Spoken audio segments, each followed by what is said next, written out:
Welcome to my channel Art of Theatre. Khudol tamjari pukningi ipao thamoigi ihulda wahang amani aingonda by Akoi Lannam. Matam haibase khanghaude ko tasengnamak khanghaude imana sak imbiri ngai ipagi lengjumda tonglingai kairo lekai na khajaida sikhiba Sidra matam haibase khanghaude ko haurai taibang lonchat mahi tambada ngairi chawraga kari oiningi doctor engineer police ipa imagisu apamagi sil khujilai mapu maga willina bara khangde aidi imagi puknungda leibanara tahaude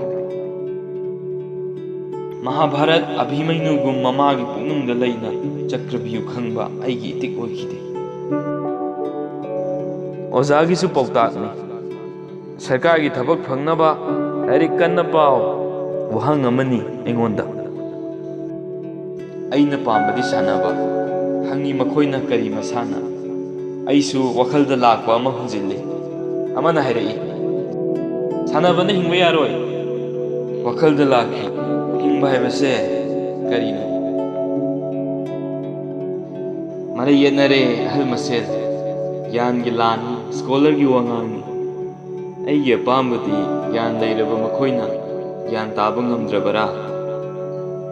wahang amani aingonda aidi imanabaga sanaba masitani larik tambasi mahi tanbani da hainai makhoigi matau sidadi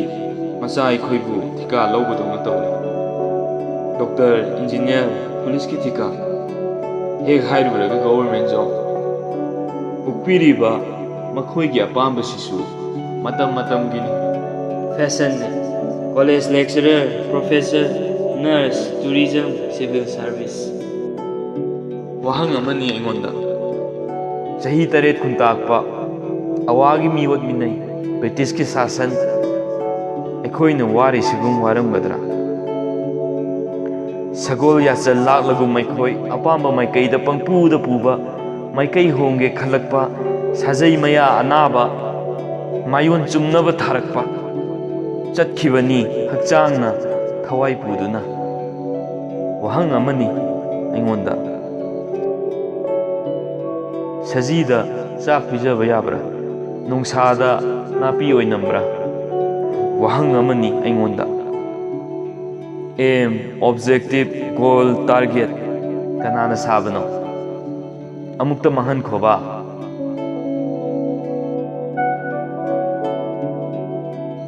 sangdamnaba miyoiba sarakpada yaurakpura khangde namanaba kayadi chingkabna kana khre makharomgi a di awanglomgi b di maninglomgi c di mamanglomgi d di